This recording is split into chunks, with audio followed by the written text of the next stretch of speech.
problem was how to take a painting and make it behave like a real piece of scenery under the camera. The different elements in the scene were separated according to their varying distances from the viewer.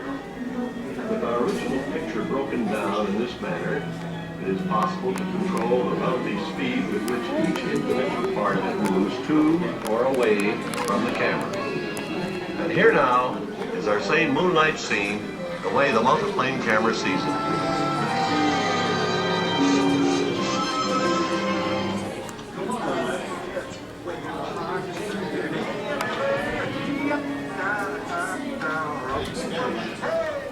This is the plan for a super cartoon camera. We call it the multiplane camera. The problem was how to take a painting and make it behave like a real piece of scenery under the camera. The different elements in the scene were separated according to their varying distances from the viewer. With our original picture broken down in this manner, it is possible to control the relative speed with which each individual part of it moves to or away from the camera. And here now is our same moonlight scene, the way the multiplane camera sees it.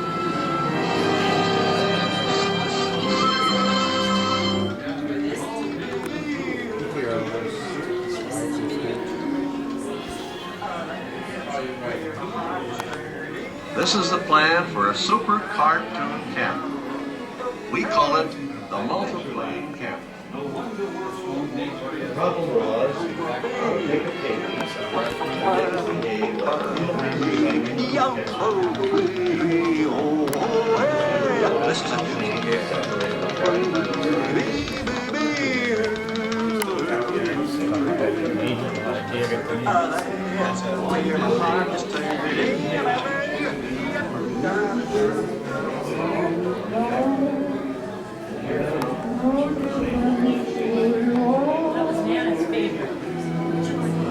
Each week as you enter this timeless land, one of these many worlds will open to you.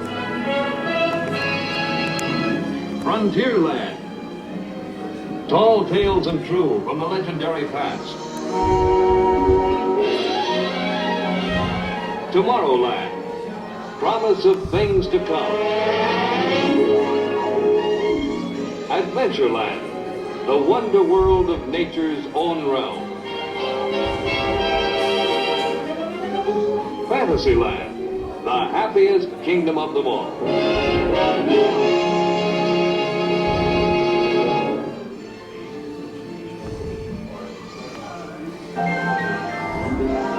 Walt Disney's Disneyland. You wish upon a star, makes no difference who you are. Each week as you enter this timeless land, one of these many worlds will open to you. Frontierland. All tales and true from the legendary past. Tomorrowland. Promise of things to come. Adventureland. The wonder world of nature's own realm. Fantasyland, the happiest kingdom of them all.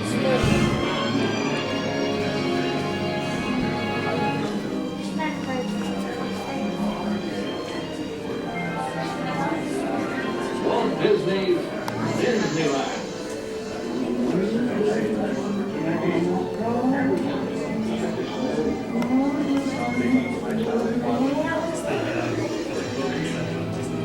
Each week as you enter the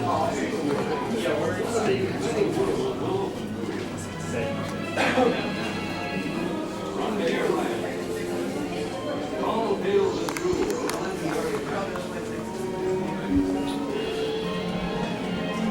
Tomorrowland. Promise of things to come. Exciting. Important part of Florida project. In fact, the heart of everything we're doing at Disney World will be our experimental prototype city of for celebration. Oh, that's Spelled EPCOT. Experimental Prototype Community of Tomorrow. Here it is. That dream, all that dream work that It's one heck of a dream. Epcot takes cue from the new ideas, new technologies that are now emerging from the creative centers of American industry. It will be a community of tomorrow that will never be complete, but will always be demonstrating and demonstrating. And Epcot will always be a showcase to the world for the ingenuity and imagination of American free enterprise.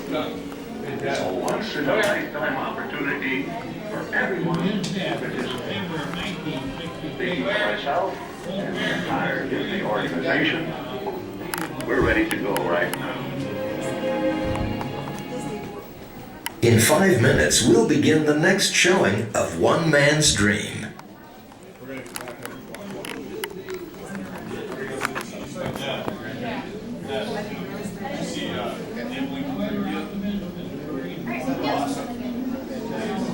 The most exciting, the most important part of the Florida project, in fact, the heart of everything we'll be doing in Disney World will be our experimental prototype city of tomorrow. I mean, the man had a tremendous vision. We call it Once Epcot, he got to it, spelled EPCOT. Experimental Prototype Community of Tomorrow. Here it is, larger scale.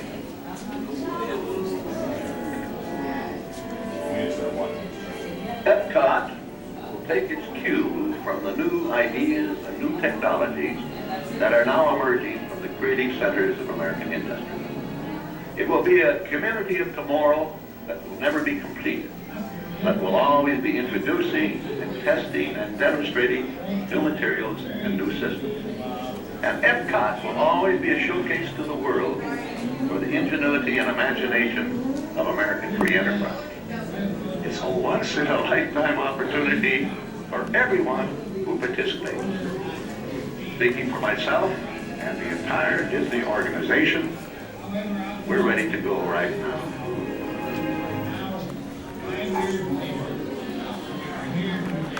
Dedicate to Magic Kingdom, the Walt Disney World.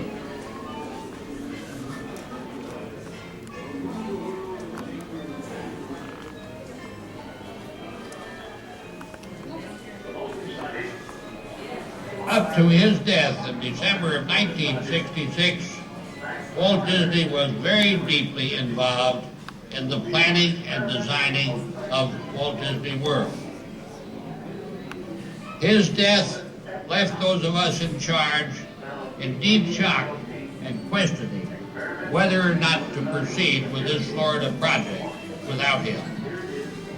However, optimism and courage won out, and now, 5 years later, we are here today to dedicate this new Magic Kingdom to Walt Disney World.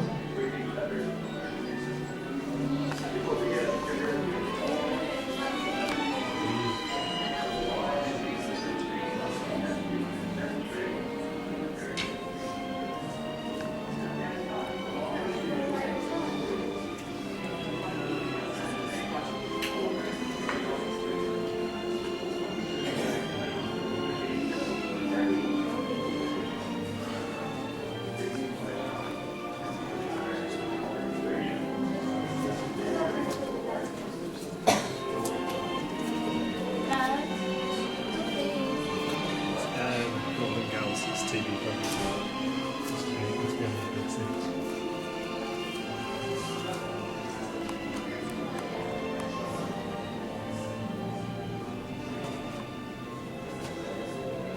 Up to his death in December of 1956, Walt Disney was very deeply involved in the planning and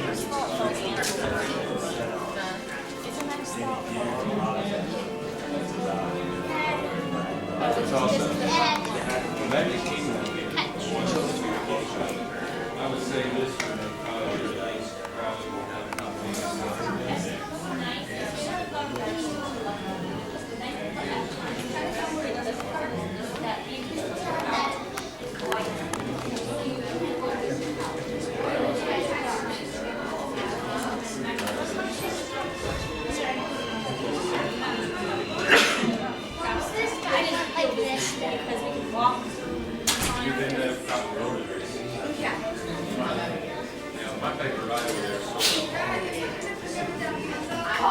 In 1 minute, the doors will open into the Walt Disney Theater for the next showing of One Man's Dream.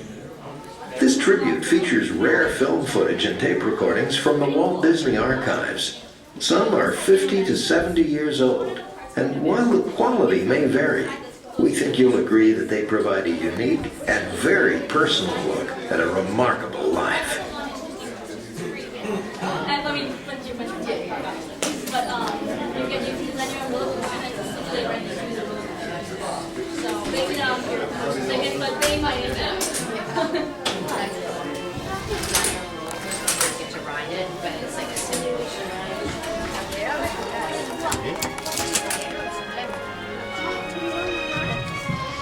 Welcome to the Walt Disney Theater. Please select a row and move somewhere in the center. The last 2 rows at the back of the theater are reserved for guests traveling in wheelchairs and their parties.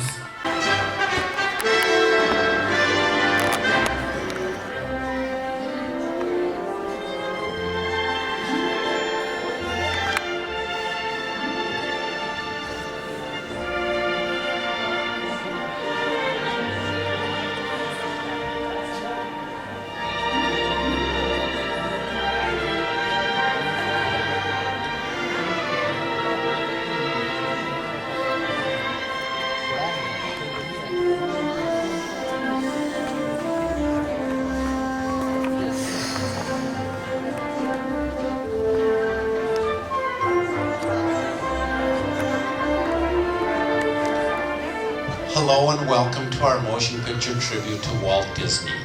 As a courtesy, please refrain from eating, drinking, smoking, videotaping, or flash photography. Also, if you could please turn off or silence your cell phones and pagers. And now, the Walt Disney Company proudly presents One Man's Dream.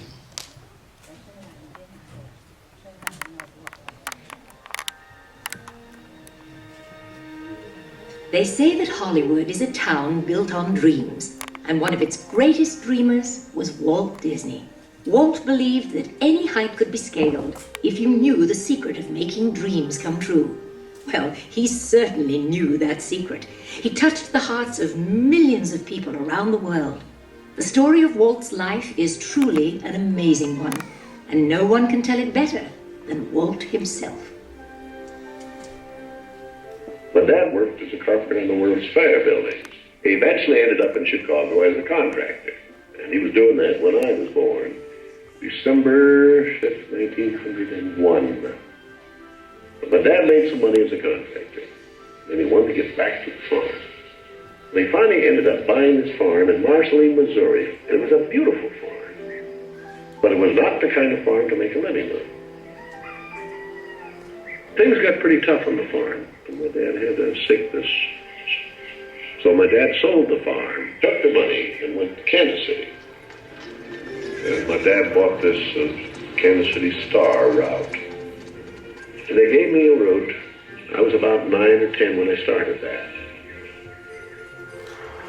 In winter, we'd go out at 3:30 in the morning right after a blizzard, or in a blizzard, or in pouring rain. It didn't matter. I did that for 6 years. It was tough. It seems that everywhere Walt's father turned, he found failure. And the constant struggle took its toll on the family. One by one, the children began to leave home. Then came the day Walt woke up to find his best friend, his brother Roy, had gone as well. My brother had joined the Navy, so I wanted to join it. Well, I was still a year too young. I was 16. Finally, this kid come in to me very excited. He said, there's something just forming here that you and I can get in. I said, what is it? He says, an ambulance unit. I was in Paris, 3rd of September, when Pershing pulled out. Paris, which had been this exciting thing with all these soldiers and things, suddenly there wasn't a soldier to be seen. And I suddenly became very lonesome. So then I went in and put a request in to be discharged. So I hit Chicago. That's where my parents were living. And I said, Dad, I want to be an artist. And my dad, he just couldn't buy that. So I pulled stakes and moved to Kansas City. Roy was in Kansas City working in a bank. One of the fellows working with Roy said, "Say, I have a couple of friends that have an art shop." And I went up to these samples, and there were all these corny things I'd done in France. Well, my gosh, they hired me. I mean, right on the spot. So I took the camera home, and then I started experimenting on my own there. So then I went into this Kansas City Film Ad Company. So that was where I got started in the animation business. So I was thinking if I had something with a novel twist, I might crack the market.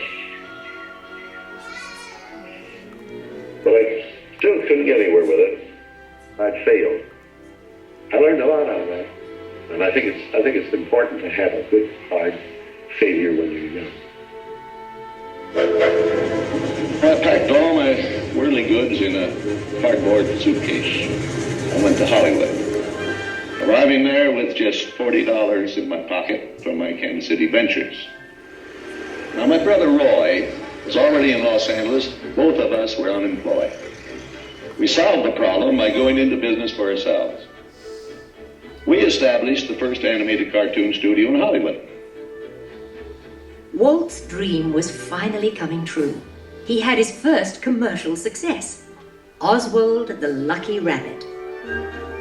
And Walt himself was lucky enough to marry the girl of his dreams, Lillian, a pretty ink and paint girl who worked at his studio. Then he was dealt a tough blow. On a trip to New York City, he learned that through a contract loophole, he had lost ownership of Oswald. And to make matters worse, the distributor had signed away all of Walt's artists. Devastated, he headed back home to California. But something happened along the way that would change his world forever. Mickey Mouse came into our life. He popped out of my mind onto a drawing pad on a train ride from Manhattan to Hollywood at a time when the business fortunes of my brother Roy and myself were at lowest ebb and disaster seemed right around the corner. His first actual screen appearance was at the Old Colony Theater in New York in Steamboat Willie. He was the first cartoon character to stress personality, and I thought of him from the first as a distinct individual. I did the voice. Hang on, pal. Here we go.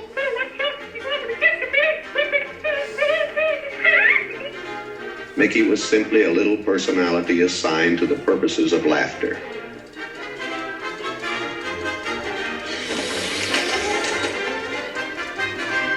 Mickey fitted the need exactly. He brought in the money which saved the day. He enabled us to explore our medium, and he paved the way for our more elaborate screen ventures. By nature, I'm an experimenter, so I had another idea which was plaguing my brain. It was the Silly Symphonies. It was a series without a central character. Every one of them was a new type of subject to give us something to reach out of and accomplish something different.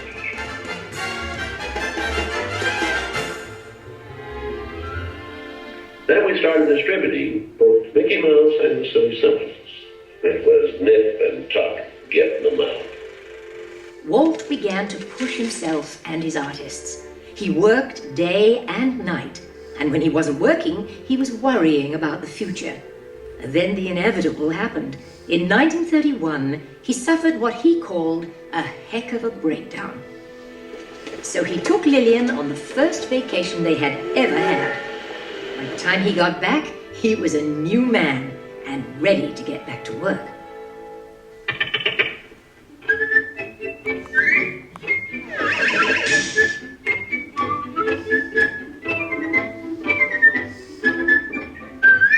I saw the handwriting on the wall there, because the short subject is just a filler on any program. Now, if I could crack the feature field, then I could do things. I had done a little story research on different fairy tales I might do, and Snow White was one of them. I thought it was a perfect story. I had the heavy. It's a magic wishing apple. Now, make a wish. I had the prince and the girl, the romance. I had the sympathetic dwarfs and things. He started Snow White sometime late 35, and it was around 2 years in the making. We had the family fortune, we had everything wrapped up in Snow White. In fact, the banker, I think, was losing more sleep than I was. We had a big premiere, the Carthay Circle Theater, big, grand Hollywood premiere. All of Hollywood brass turned out for a cartoon.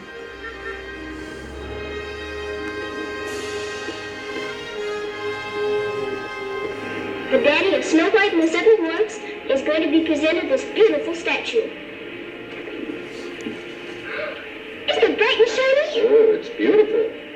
Aren't you proud of it, Mr. Disney? Well, I'm so proud I think I'll bust. With the profits of Snow White, I built a studio.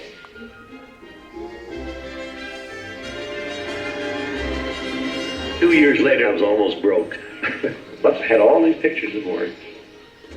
Pinocchio? You can see there are no strings on me. Bambi. Fantasia.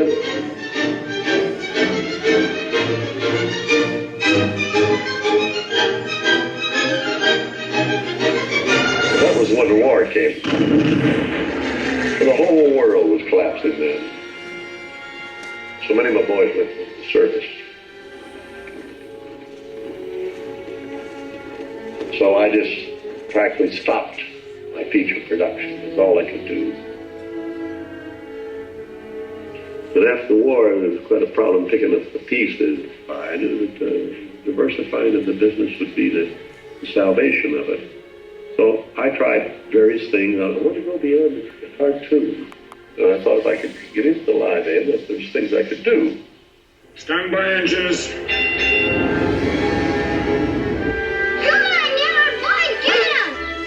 Not bad, eh, Charlie? Let's open her up and see what she'll really do. I wanted enough different types of things that I could fall on my nose with one of these pictures, but I had another one right behind it that would hit. Because we sharing all we got together. After a long concentration on live action and cartoon films, we decided to try something that would employ about every trick we learned in the making of films. Take a look. We would combine cartoon and live action in an enormous fantasy, Mary Poppins. As the original Mary Poppins budget of $5 million continued to grow, I never saw a sad face around the studio. Even my brother Roy was happy. This made me nervous. And the horrible thought struck me. Suppose the staff had finally conceded that I knew what I was doing.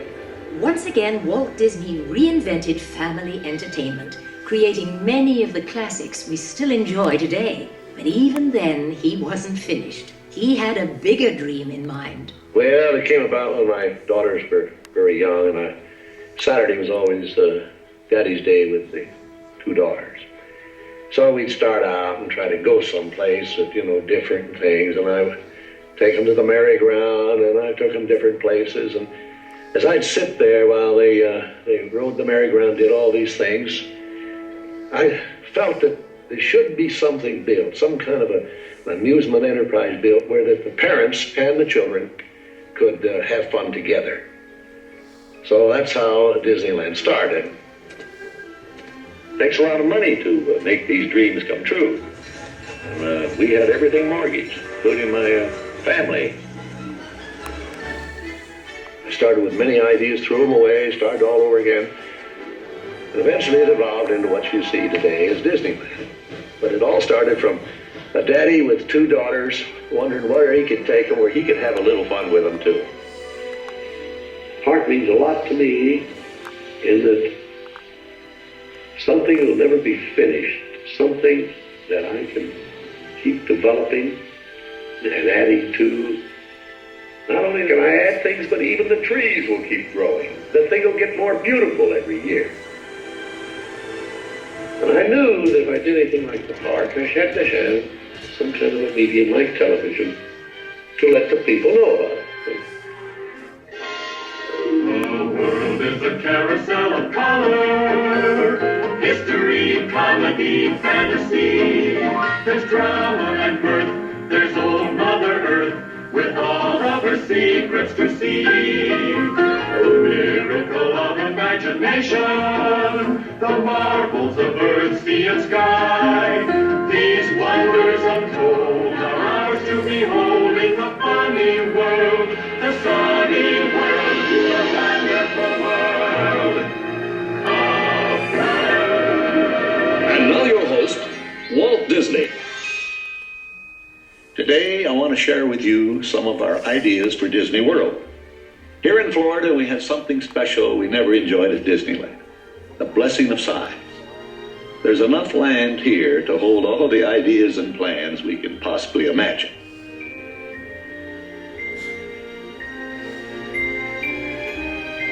Everything in this room may change time and time again as we move ahead. But the basic philosophy of what we're planning for Disney World is going to remain very much as it is right now. We know what our goals are. We know what we hope to accomplish. And believe me, it's the most exciting and challenging assignment we've ever tackled at Walt Disney Productions. Well, after 40 some odd years in the business, my greatest reward, I think, is that I have the public appreciate and accept what I've done all these years. That is a great reward. And I think by this time, my staff, my group of executives are convinced that Walt is right, that quality will out. And I think that'll hang on after Disney. Walt Disney once said, "I hope that we never lose sight of one thing, that it was all started by a mouse." But we know it was really all started by a man with a dream, and a mouse.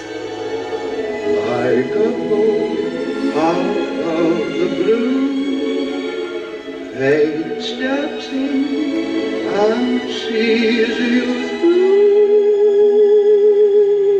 When you wish upon a star, your dreams come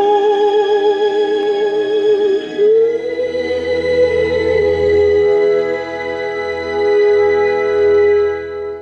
We hope you enjoyed One Man's Dream. Kindly gather up your belongings and exit out the doors to your left.